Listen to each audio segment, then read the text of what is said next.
네, 오늘 우리에게 주시는 주님의 말씀은 창세기 4장 8절에서 10절까지의 말씀입니다.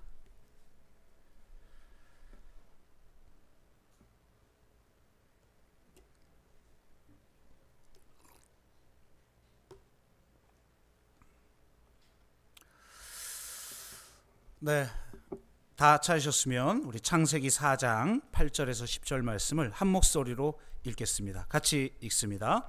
가인이 그의 아우 아벨에게 말하고 그들이 들에 있을 때에 가인이 그의 아우 아벨을 쳐 죽이니라. 여호와께서 가인에게 이르시되 내 아우 아벨이 어디 있느냐? 그가 이르되 내가 알지 못하나이다. 내가 내 아우를 지키는 자니이까. 이르시되 내가 무엇을 하였느냐? 내 아우의 핏소리가 땅에서부터 내게 호소하느니라. 아멘.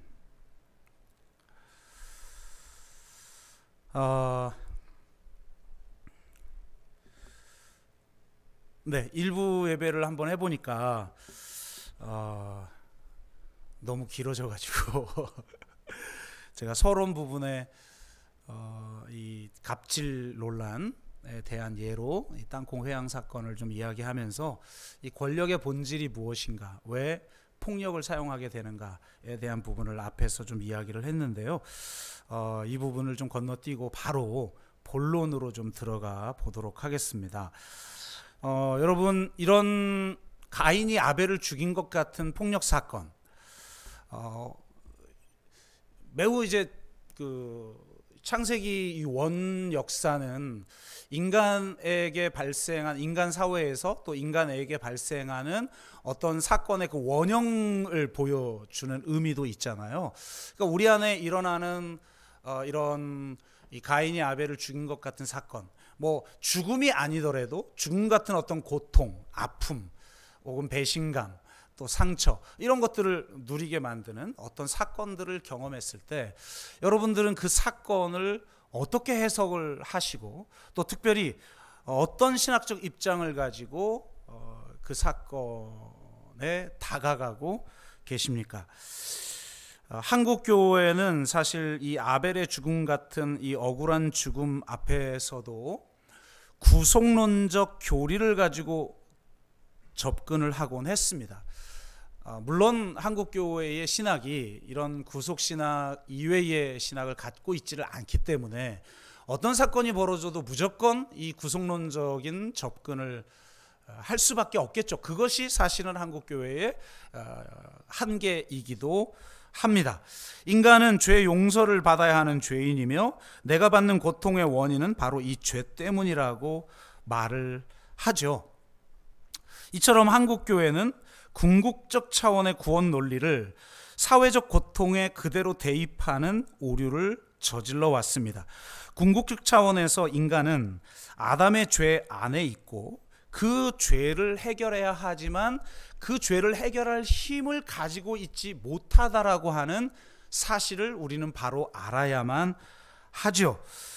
하나님과의 1대1의 실존적 관계 속에서 우리는 바로 이러한 면을 깨달아야 하고 자신의 죄에 직면해야 합니다. 이 문제를 해결하지 않고는 우리가 진정한 자유를 경험할 수가 없지요. 하지만 구체적인 차원에서 어떤 사건이 발생했을 때는 다른 차원에서 접근을 해야 되는 거예요.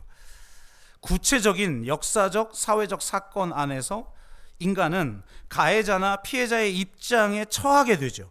악인이나 의인이 되어 그 사건을 해결해야 하는 것입니다. 여러분, 성경을 보면 억울하게 죽은 사람이 있는데 이걸 구속론적으로 접근을 해서 다 억울하게 죽었든 억울한 죽음을 만들었든 상관없이 모든 사람은 의인은 없나니 하나도 없기 때문에 다 죄인이어서 너의 죄에 대한 어떤 대가를 받은 거야 라고 성경이 말하나요? 그렇게 억울하게 고통당하고 있는 사람을 향해서 너도 죄인이야 라고 말하는 대목이 단 한 군데라도 성경에 있나요? 그 두꺼운 성경 안에? 그 사람을 처참하게 살해한 사람과 똑같이 죄인 취급을 하던가요?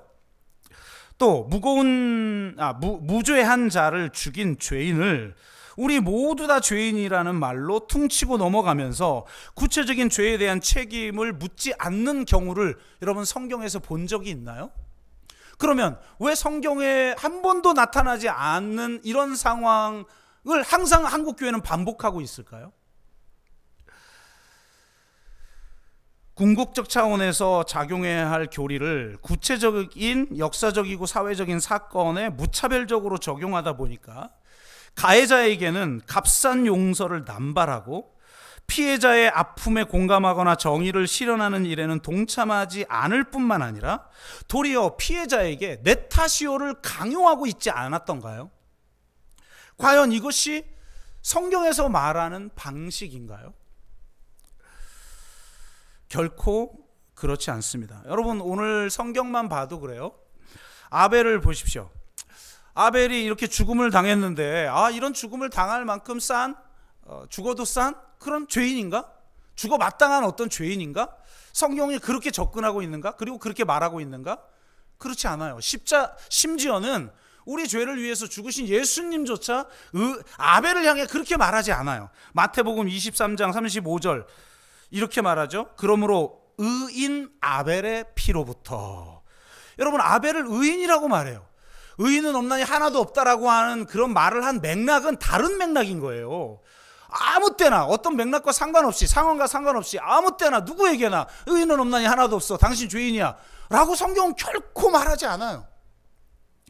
도리어 의인 아벨이라고 말해요. 예수님조차 의인 아벨의 피로부터 성전과 제단 사이에서 너희가 죽인 바가랴의 아들 사가랴의 피까지 땅 위에서 흘린 의로운 피가 다 너희에게 돌아가리라 이렇게 말하고 있습니다.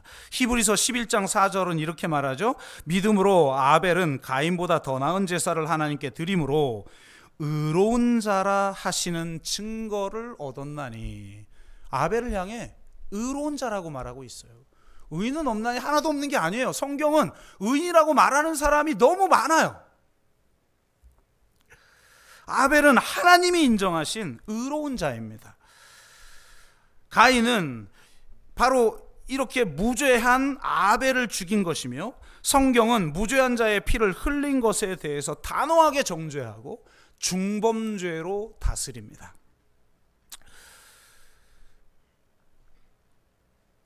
하나님은 이렇게 흘린 피에 대해서 명확하게 정죄하시고 심판하겠다고 말씀하시는데요. 이게 너무 많아요. 이스라엘이 멸망한 이유에 대해서 예레미야가 말하는 대목에 보면 굉장히 자주 무죄한 자를 죽인 죄 때문에 너희가 하나님 앞에 심판받는다 이렇게 말하고 있어요. 모세오경도 마찬가지고요.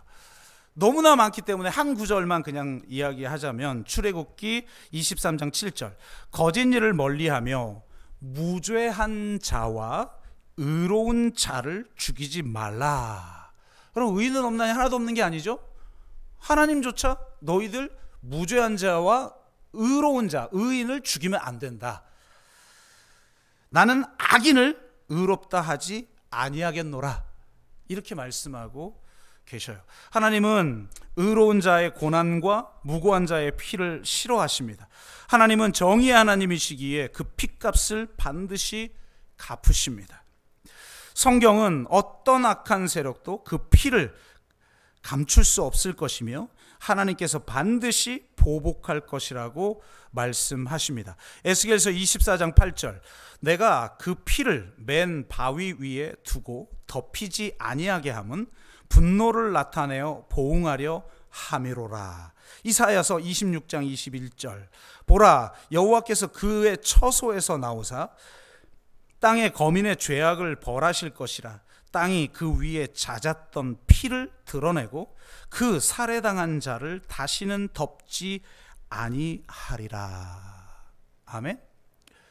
무고한 자의 피를 흘리게 되면 하나님은 그 피를 덮어버리는 것이 아니라 아무리 악인들이 그 죄를 덮으려고 해도 그것을 드러나게 하겠다는 거예요. 그리고 반드시 분노를 발하여 심판하고 보복하겠다는 거예요. 여러분 어떤 가해자가 죄를 범했어요. 하나님이 그들의 죄도 용서하실 수 있죠.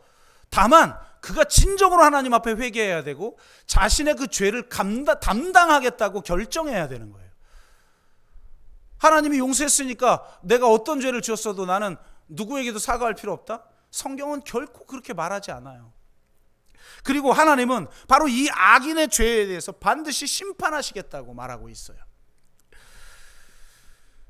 그렇기 때문에 하나님이 이렇게 말씀하시기 때문에 땅 위에 잦았던 피는 하나님께 정의를 실현해 달라고 탄원합니다. 여러분, 이게 우리는 못 듣죠.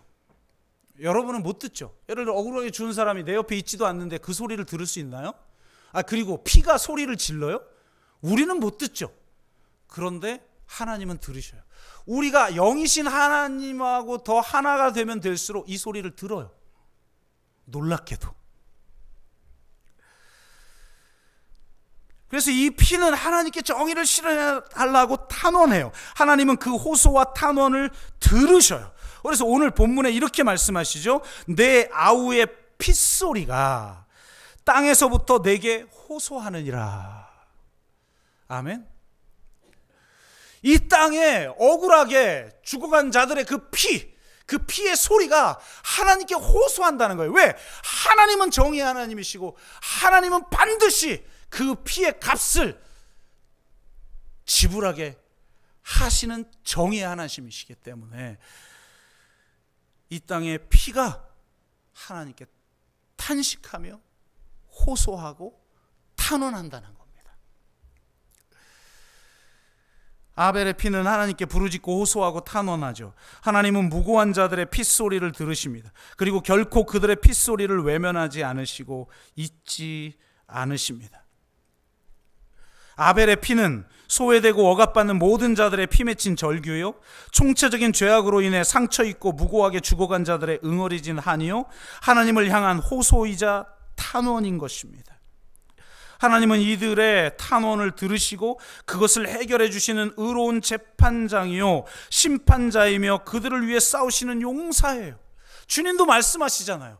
야, 저 불의한 재판관도 과부가 못 살게 구니까 자기가 의롭진 않아도 그 과부의 억울함을 풀어주지 않더냐. 그런데 하물며 하늘에 계신 아버지일까 보냐.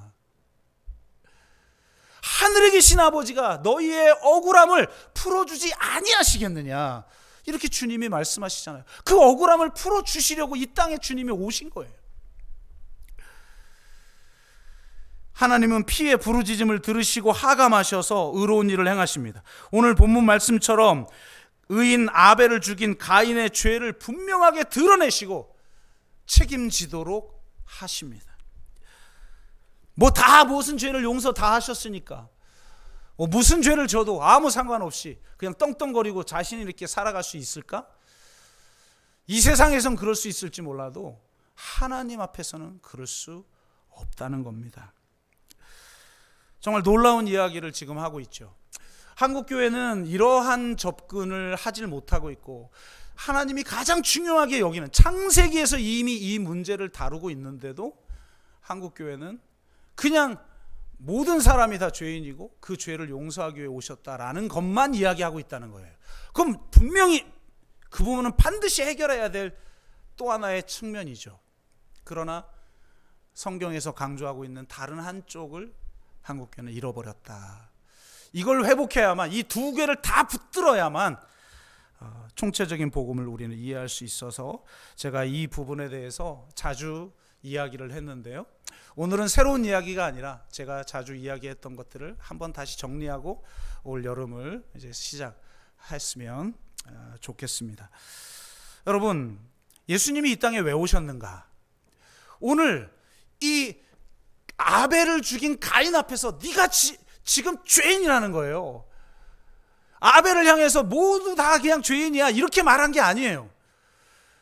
내 아우 아벨은 어디 있느냐 물으시는 거예요. 네가 지금 뭘 했는지 아느냐 물으시는 거예요. 그 책임을. 주님도 그렇게 하기 위해서 이 땅에 오신 거예요. 그래서 마태복음 23장의 앞에 제가 소개한 구절 다시 한번 반복하는데요. 마태복음 23장은 그 유명한 화 있을진저 시리즈죠. 화 있을진저 이 서기관들과 바리새인들이여, 이러면서 온갖 저주를 퍼부으시죠. 이 회칠한 무덤 같은 자들이여 하면서 뭐 소경이 소경을 인도하기 때문에 너희들이 어떤 심판을 받게 될지 하면 막 저주를 퍼부으시는데, 여러분, 하나님은 정의의 하나님이에요. 아니, 가해자고 피해자가 있는데 야 너희들 모두 죄인이야, 그냥 다 용서하고 그냥 넘어가. 성경 어디에 그런 말이 있어요? 아예 이 수많은 죄인들을 양산하고 있는 이 예수님 살았을 당시에 이거 유대 체제 속에서 이 기득권자들인 서기관들과 바리새인들을 향하여 저주를 퍼부셔요, 예수님은. 특히 정말 중요한 구절이 35절인데 이렇게 말하고 있죠. 그러므로 의인 아벨의 피로부터 성전과 제단 사이에서 너희가 죽인 바갈의 아들 사가랴의 피까지 땅 위에서 흘린 의로운 피가 너희에게 다 돌아갈 것이다. 너희들 이거 그냥 묻어질 것 같아? 덮어버릴 수 있을 것 같아? 아니, 이 모든 피값을 너희에게 물을 거야 라고 말씀하고 계시죠. 그리고 십자가에서 그 책임을 물으셔요. 그런데 보세요, 여기서 누구서부터 누구까지라고 말해요? 아벨로부터 사가랴의 피까지. 여러분, 아벨이 누굽니까? 구약 성경 히브리 성경으로 말하자면 첫 번째 책인 창세기의 첫 번째 희생자예요. 그럼 사가랴는 누구예요? 히브리 성경에 보면 마지막 책이 역대기입니다. 역대기. 우리가 지금 가지고 있는 성경하고 순서가 달라요. 히브리인들은 역대기를 마지막 책으로 생각했어요. 근데 그 역대기의 마지막 희생자가 누군지 알아요? 역대기 하에 사가랴입니다. 그 무고한 피를 흘린 것에 대해서 하나님이 이스라엘을 심판해요. 그래서 바벨론 포로로 끌려가죠. 그러니까 성경에 예수님 당시는 아직 신약 성경이 없었으니까 예수님이 볼 때 성경에 나와 있는 첫 번째 희생자와 마지막 희생자, 이게 그 모든 피가, 그 피값이 너희에게 돌아갈 것이다 라고 말씀하시는 거예요.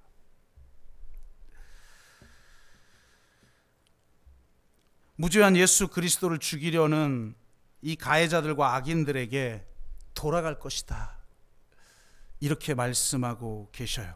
의인들과 무죄한 자들에게 고통을 가하고 피를 흘리게 한 가해자와 악인들은 예수 안에서 반드시 심판받을 거라는 거예요. 죽게 돌아오지 않는 한, 진정으로 회개하지 않는 한, 그리고 자기가 지은 죄에 대해서 자기가 책임을 지려 하지 않는 한,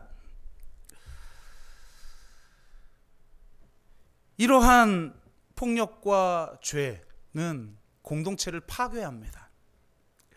아벨의 피를 흘리게 한 죄는 형제 공동체를 파괴했고, 사가랴의 피를 흘리게 한 죄는 민족 공동체를 파괴했습니다. 불의하고 억울하고 무고하게 죽어간 자들의 피의 결과는 이토록 비참하고 파괴적이에요. 그렇기에 불의하고 억울하고 무고하게 죽어간 자들은 개인적인 억울함을 풀어주고 파괴된 공동체를 회복시켜 달라고 하나님 앞에 지금도 호소하고 있다는 겁니다. 그리고 하나님 앞에 탄원을 올리고 있습니다. 그 흘린 의로운 피는 아벨의 피에서 사가랴의 피까지 이제껏 울부짖어 왔어요. 불의하게 흘린 피는 울부짖기를 멈추지 않고 있죠. 그 흘린 의로운 피는 자신이 잊혀지지 않기를 바래요. 하나님 앞에 호소한 거예요. 억울하게 죽었어요. 근데 끝나. 아무도 알아주질 않아. 그래서 하나님 앞에 호소하는 거예요. 이 땅에 잦아든 이 피가 더 피지 않게 해주십시오. 의로우신 하나님, 정의로우신 하나님, 이 죄의 값을 당신이 물어주십시오. 그 흘린 의로운 피는 자신의 피 흘림이 무의미하게 끝나지 않기를 바랍니다. 여러분, 우리도 마찬가지예요. 이런 어마어마한 사건이 아니더라도 여러분 도대체 이해할 수 없는 고통을 겪을 때가 참 많죠. 그리고 자라오면서 어떤 상처로 인해서 신음한 적도 참 많죠. 저도 너무 고통스러워서 정말 자살하려고 했던 그런 아픔과 상처가 있어요. 그런데 보세요. 그 아픔, 그 상처, 그게 그냥 무의미하게 끝나버린다? 얼마나 인생이 허망해요. 근데 놀랍게 제가 십자가를 통해서 만난 하나님은 제 상처도 낭비하지 아니하시는 분이시더라고요. 그 상처를 무의미하게 만들지 않아요. 그 흘린 의로운 피는 새로운 계약 공동체를 탄생시키는 계약 갱신으로서의 피 흘림이 되기를 울부짖으며 기다리고 있어요. 나의 상처와 나의 아픔이, 나의 이 죽음이 허무하게 끝나는 게 아니라 도리어 이것이 새로운 공동체를 만드는 언약의 갱신을 가져오는 흘린 피가 되기를 하나님 앞에 호소한다는 거죠.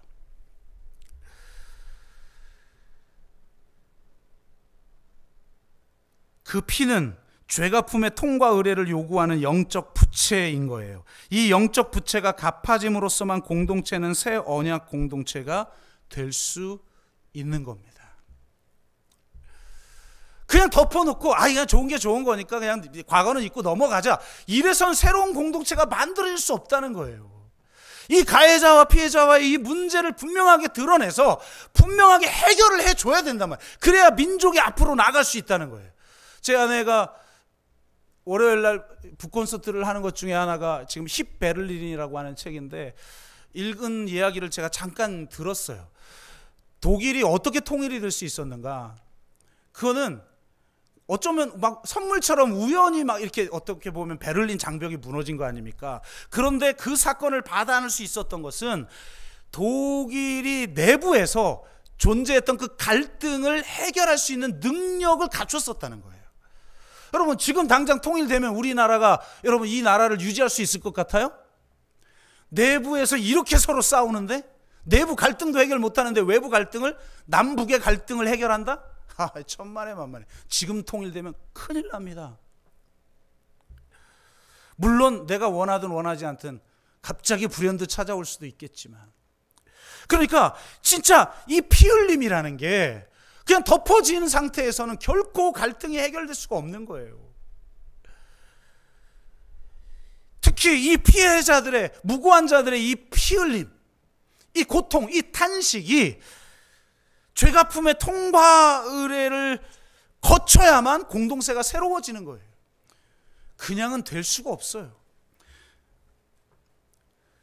그래서 이걸 갚아야 되는데 어떻게 하나님이 이걸 해결하십니까? 놀라운 건 이게 진짜 우리가 신약으로 넘어와서 이게 신비인데, 하나님의 아들이신 예수 그리스도가 오셔서 이 문제를 해결하신다는 거예요.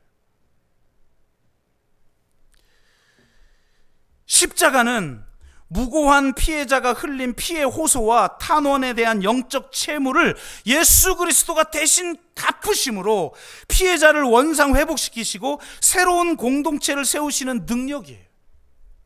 두 가지를 동시에 하고 계시죠. 가해자들의 죄를 주님이 용서하셔요. 그래서 내가 정말 가해자였구나라는 걸 깨닫고 진정으로 하나님 앞에 회개할 뿐만 아니라 자신의 죄로 인해서 고통당하는 자들의 상처를 내가 책임지는 행동을 해야 되는 거예요. 밀양이라는 영화처럼 나 예수님 앞에 용서받았어요. 그리고 자기가 죽인 아이의 엄마한테 아주머니도 예수 믿으시면 이렇게 평안해져요. 그게 기독교예요? 진짜 자기의 지은 죄에 대해서 철저하게 책임지겠다고 하나님 앞에 나서게 되는 거죠. 그게 거듭남이죠. 그런데 그 가해자에 대한 문제만 해결하는 게 아니에요. 피해자에 대한 문제도 해결하신다는 거예요. 너희들의 그 죽음이, 너희들이 지금 하나님과 호소하고 있는데 나의 명예를, 나의 이 고통을 회복시켜달라. 그 회복을 통해서 공동체가 완전히 새로워지게 해달라라고 하는 그 호소를 예수 그리스도가 받아 안으시는 거예요. 그래서 그들의 위치가 되어서 십자가에 달려 그들이 하나님 앞에 호소한 외침을 대신 외쳐주시잖아요. 나의 하나님, 나의 하나님, 어찌하여 나를 버리셨나이까. 그렇게 하나님 앞에 탄원을 예수님이 대신 해줬다라는 건 하나님이 그 탄원을 받으셨다는 것이에요.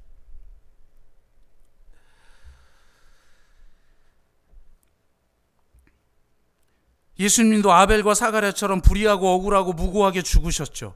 그러나 그분은 단순한 피해자가 아니에요. 그는 하나님의 아들이십니다. 그는 하나님의 아들로서 흘린 의로운 피의 값을 짊어지시고 스스로 십자가에서 죽으셨어요. 예수님께서 완전한 자기 희생적 사랑으로 정사와 권세를 밝히 드러내시고 그들을 정죄하시고 그들을 패배시키시고 심판하셨죠.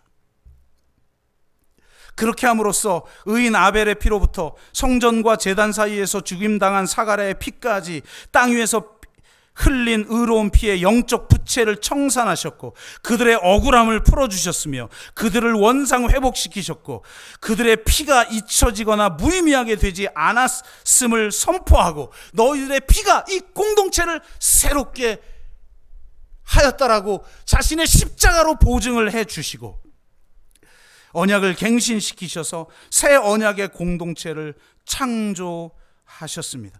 예수의 흘린 의로운 피는 아벨의 피로부터 사가랴의 피까지 흘린 의로운 피의 호소와 탄원에 대한 죄의 갚음이요 언약 갱신을 통해 새 언약 공동체를 만드는 피 흘림이요 모든 불의와 억울함을 끝장내는 중보와 화해인 것입니다. 십자가에서 피해자의 탄원을 신원하여 주신 하나님의 정의가 실현된 것입니다. 그래서 그의 피는 아벨보다 나은 피예요. 히브리서 12장 24절 새 언약의 중보자이신 예수와 및 아벨의 피보다 더 나은 것을 말하는 뿌린 피니라. 아벨도 의로운 자로서 피 흘렸지만 그냥 희생자일 뿐이지만 예수 그리스도는 죄가 없으신 그분이 친히 이들의 모든 고통 아벨의 피부터 사가랴의 피까지의 그 피값을 짊어지시고 하나님 앞에 그들이 받아들여졌다는 것, 원상 회복되었다는 것, 그들의 죽음이 무의미하게 되지 않았다는 것, 그리고 하나님의 정의를 그 가해자들에게 실행하셨다는 것, 그것을 보여주신 것입니다. 창세기는요 우리에게 하나님의 두 가지 질문 앞에서 질문에 응답해야 될 책임이 있는 존재라는 것을 보여주셔요. 그럼 두 가지 질문이 뭐죠? 첫 번째, 아담아 너는 어디 있느냐? 여러분 어디 계십니까? 아담아 너는 어디 있느냐? 라는 물음 앞에 응답하셨어요. 예, 제가 여기 있습니다. 당신 앞에 나아갈 자격이 없지만 내 죄를 사해 주신 그 십자가의 보혈의 능력에 힘입어 내가 은혜의 보좌 앞으로 나아가 지금 당신 앞에 예 여기 있습니다라고 말하겠습니다. 두려워 숨지 않겠습니다. 십자가의 은혜로 내가 여기 있습니다라고 당신에게 말할 수 있습니다 하고 주님 앞에 여러분 나아가셨습니까? 이 십자가의 은혜를 여러분 경험하셨습니까? 그런데 놀랍게 또 하나의 질문이 우리에게 던져집니다. 내 아우 아벨이 어디 있느냐? 여러분 한국 기독교가 착각하는 건 뭐냐면 아담아 넌 어디 있느냐 이 문제를 해결하는 게 영적인 구원이라고 생각해요. 그런데 성경은 그렇게 말하지 않아요. 두 개가 다 해결돼야 되는데 하나 너는 어디 있느냐라는 것이고 또 하나 내 아우 아벨은 어디 있느냐 하는 거예요.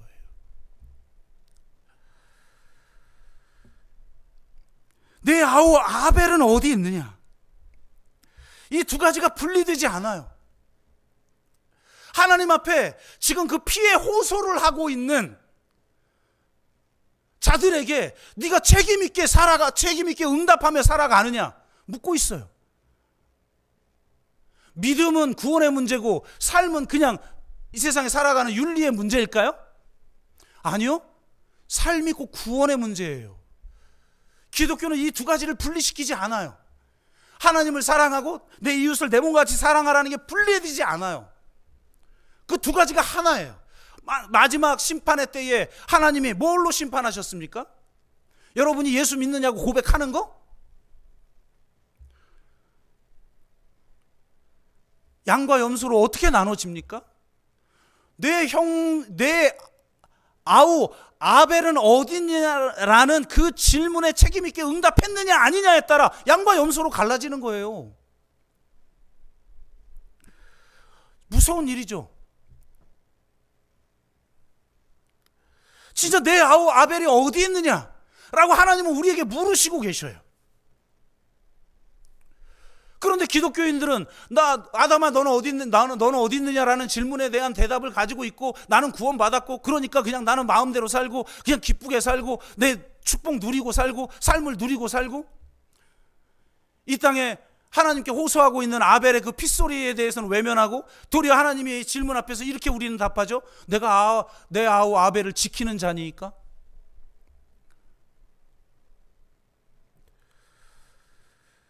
그리스도인들은 결코 이렇게 반응할 수 없어요. 왜냐하면 그리스도인들은 이 땅의 무고한 자들의 핏소리를 듣고 그들을 신원하여 주기 위해 십자가에서 죽으신 예수 그리스도를 믿는 자이기 때문이에요. 그 십자가의 능력에 힘입어 그들의 고통에 동참하며 하나님의 정의가 이루어지도록 자기 희생적 삶을 살아가는 사람들이 그리스도인이에요. 내 아우를 내가 지키는 자니까? 라고 말할 수 없어요. 그건 십자가에 대한 부정이에요. 이런 외침은 가인 같은 가해자들이나 하는 그런 변명이죠. 참된 그리스도인들은 지금도 내 아우 아벨이 어디 있느냐라고 물으시는 하나님의 물음 앞에 책임 있게 반응해야 해요. 아벨은 의로운 자와 무죄한 자의 이름이요, 약자와 소수자의 이름이며 상처 입은 타자와 이웃의 이름인 것입니다. 선한 사마리아인의 비유에서 주님이 말씀하신 것처럼 누가 내 이웃이 될 만한가? 이건 결코 중요하지 않아요. 나는 누구의 이웃이 되어 주어야 할 것인가? 이것이 그리스도인의 자세인 것입니다. 선한 사마리아인처럼 상처 입은 자들의 이웃이 되어 주어야 합니다. 나의 하나님 어찌하여 나를 버리셨나이까라고 외칠 수밖에 없는 자들의 이웃이 되어 주어야 합니다. 주님의 말씀처럼 이 이웃을 내 몸과 같이 사랑해야 합니다. 아멘. 그리고 저는 이제는 바로 이 이중계명의 버전 2.0이 필요한 시기다, 이런 생각이 듭니다. 이전에도 한번 말씀을 드렸지만 버전 2.0이라는 게 뭐냐? 이웃의 범위가 넓어져야 한다라는 거예요. 두 가지 넓어져야 되는데요. 제가 최근에 이 탈성장 관련된 책들을 좀 읽어보면서 야, 이거 정말 심각한 상황이구나, 그런 생각이 많이 들죠. 제가 자녀들에게 가끔 그런 얘기를 해요. 야, 이거 엄마 아빠는 어떻게든 그냥 이렇게 살다가 그냥 가면, 이제 곧 죽을 나이니까 이렇게 살다가 가면 되는데, 너희들이 자식 낳을 때쯤 되면 이 지금 기후위기가 진짜 인간이 감당할 수 없는 수준이 될 텐데 너희들은 어떡하냐? 너희들은 어떡하냐? 이렇게 얘기를 해왔는데, 아니 너희들이 아니라 이제 우리들도 지금 벌써 이미 경험하고 있어요. 유럽이나 캐나다가 40도, 45도를 넘어가 버려요. 이거 진짜 도대체 어떻게 해볼 수가 없는 상황. 그래서 그렇다. 이제 버전 2.0에서는 이웃의 범위가 확대돼야 되는데, 첫째, 두 가지가 확대돼야 되는데요. 첫째, 미래 세대까지 확대돼야 돼요. 사실 우리는요, 지금 미래 세대가 써야 할 걸 가불해서 당겨서 우리가 지금 우리의 풍요를 누리기 위해서 당겨서 쓰고 있는 거예요. 당장은 그들이 겪을 세상, 그래서 그 세상 속에서 그들이 하나님 앞에 탄식하며 신음하며 하나님께 호소할 그 탄식 소리를 우리는 못 들어요. 왜? 눈앞에는 지금 당장 이 세대의 고통만 우리의 눈앞에 오니까. 그런데 이제 내 이웃을 내 몸같이 사랑하라고 했을 때 그 이웃, 저 강도 만난 자는 누가 포함되어야 되느냐? 미래 세대가 포함되어야 돼요. 그래서 지금 이 환경운동의 최선두에 서는 사람들이 청소년들이구나. 그레타 툰베리가 나설 수밖에 없는 거구나. 왜? 그들이 누릴 세상을 우리가 다 끌어서 지금 미래를 땡겨서 지금 다 쓰고 우리 풍요를 누리고 있는데, 그 남겨준 빚, 그것을 미리 고통을 느낄 줄 아는 감수성, 이게 우리 그리스도인에게 있어야만 된다라는 겁니다. 둘째는 이웃의 범위가 더 넓어져서 만물에까지 확장되어야 한다. 그래서 인간 중심주의를 넘어서야 된다. 우리는 인간의 고통에만 귀를 기울이고 있어요. 그런데 비인간 생물들, 지금 멸종되어 가고 있는 하나님의 피조물들, 그래 탄식 소리. 바울을 보세요. 로마서의 핵심 주제, 최중앙에 있는 주제가 뭐예요? 하나님의 피조물도 하나님의 아들들이 나타나기를 사모하며 탄식하고 있다는 거예요. 피조물이 탄식. 그러니까 바울은 피조물의 탄식 소리까지 들을 수 있었던 사람이에요. 그리고 하나님이 이 피조물의 탄식 소리를 들으시고 그들까지 새로운 피조물 되게 하시려고 아들을 이 땅에 보내셨구나. 그걸 깨닫는 거죠. 그래서 비인간 생물뿐만 아니라 이제는 더 나아가서 여러분 세상이 얼마나 앞서는지 보세요. 비유기체적 물질까지도 이웃으로 여겨야 된다는 거예요. 살아있는 생명체에 대해서만 우리는 고통을 느낄 줄 아는 존재들에 대해서만 감수성을 가졌는데, 그것을 넘어서는 이 세상을 구성하고 있는 이 지구라는 거대한 하나님의 집을 구성하고 있는, 하나님의 성전을 구성하고 있는 그 물질들에까지 감수성을 가져야 된다는 거예요. 세상은 이렇게 앞서가고 있는데 우리 그리스도인이 이 세상을 새롭게 하기 위해서 아들까지 아낌없이 이 세상에 보내신 그 하나님을 믿는 우리가 어떻게 이 비유기체적 물질의 문제까지 관심을 갖지 않을 수가 있겠어요? 저는 사실 아직 감수성이 옛날 감수성이에요. 그래서 이렇게 반려견 간식, 이게 저는 실감이 잘 안 돼요. 우리는 그냥 마당에다가 키우는 세대였으니까. 근데 사람들은 지금 가족처럼도 아니죠. 또 하나의 가족으로, 그러니까 반려라는 말을 붙이잖아요. 그러니까 그런 간식을 먹인단 말이에요. 그러니까 이런 감수성을 우리가 배워야 되겠구나. 우리 젊은 세대들에겐 그 감수성이 있거든요. 그런 감수성, 심지어는 비유기체적 물질하고도 소통하고 상응할 수 있는 정도의 감수성, 이게 사실 총체적인 그 구원 안에 들어가 있는 것 아니던가요? 성경을 제대로 읽으면. 그래서 이 두 가지를 확장해서 2.0 버전의 윤리의식을 우리가 가지지 않으면 우리가 세상에서 이 아벨의 피에서부터 사가랴의 피까지의 그 피의 대가를 대신하여 짊어지신 예수 그리스도를 믿는 자로서 제대로 살아갈 수가 없겠다.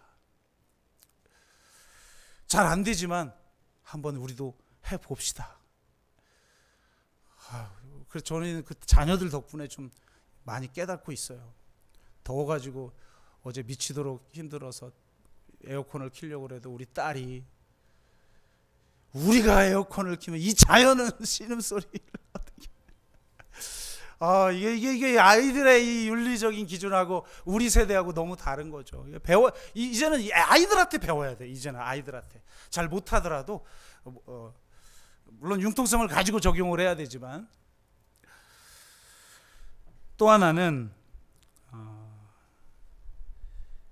이 이웃 안에, 내 안에 있는, 그리고 우리 안에 있는 상처 입은 어린아이도 포함된다는 사실을 깨달아야 합니다. 하나님이 신원하여 주시는 것은 이 땅의 약자와 소수자의 상처와 아픔과 절규만이 아니에요. 하나님은 우리 안의 상처와 아픔과 절규도 들으시는 분이십니다. 아멘. 그래서 저는 내적 치유 사역을 제가 하는 거예요. 여러분, 옛날에는 내적 치유가 어디 있어요? 남편한테 막 그냥 구타당하고 가정폭력 당하고 교회 와도 내가 죄인입니다, 내 탓입니다, 내가 죄인이어서 주여 맞았어요, 이렇게 지금도 그렇게 가르치는 대형 교회 있대요. 초대형 교회. 설교집을 읽는데 깜짝 놀랐어요. 맞을만 해서 맞은 거래. 뒷골이 다 땡기더라고요. 그러니까 안 맞도록 행동을 하고 내 죄를 보고 행동을 고치면 남편이 회개할 것이라고.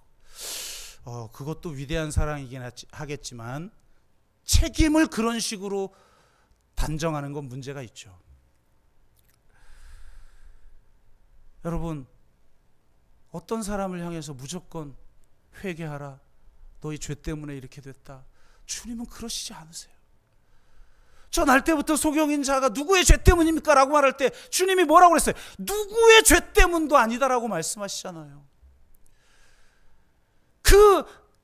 그 상처와 그 아픔으로 인해서 신음하는 거, 내가 십자가에서 짊어지기 위해서 내가 이 땅에 왔다, 그러니 수고하고 무거운 짐진 자들아 다 내게로 오라 말씀하시는 분이세요. 아멘.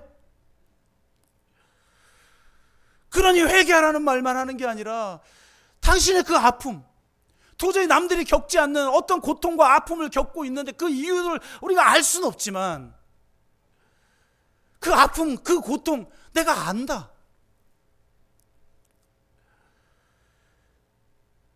그리고 네가 이렇게 된 것은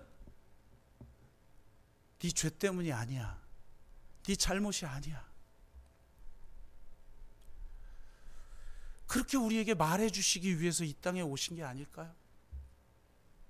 제가 지지난주 우리 수요 영성 집회 때 굿윌 헌팅이라고 하는 영화를 소개했어요.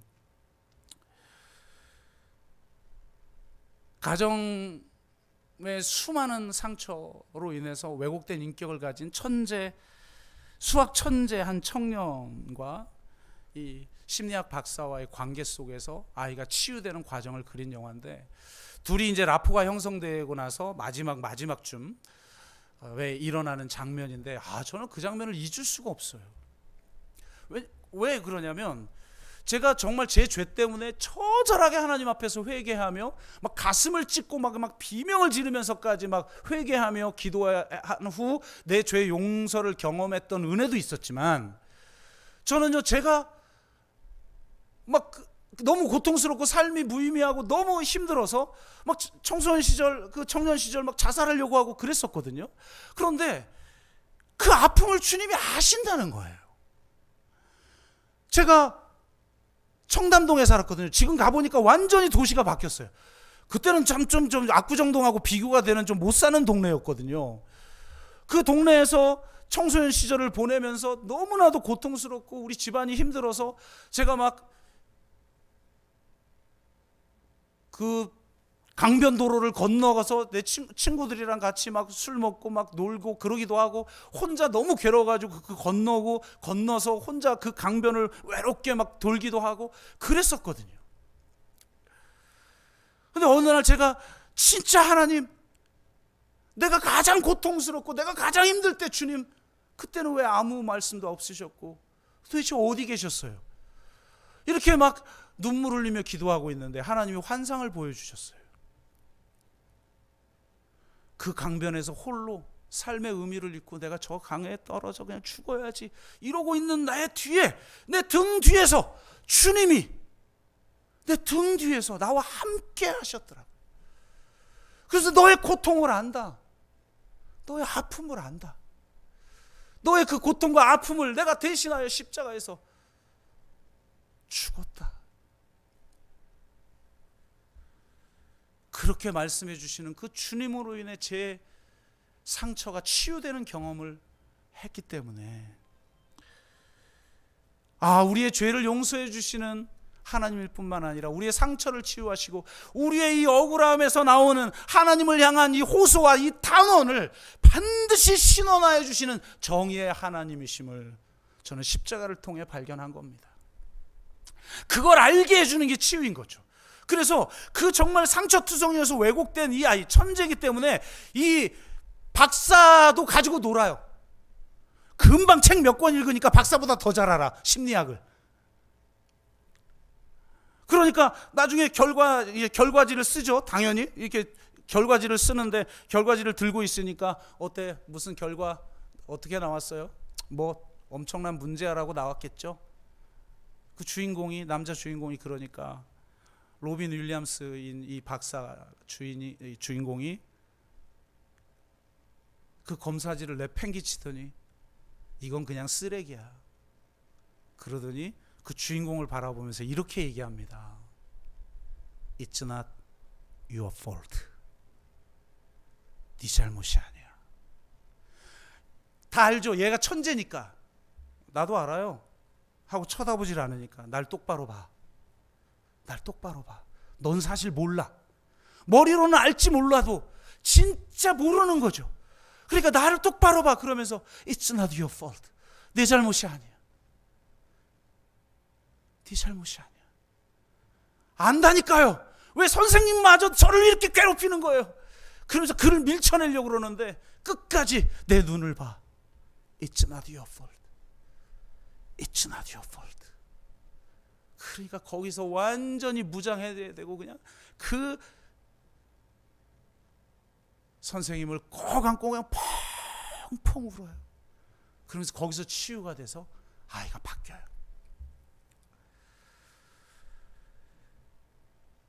진짜 하나님과의 관계성 속에서 근원적인 어떤 문제를 해결할 때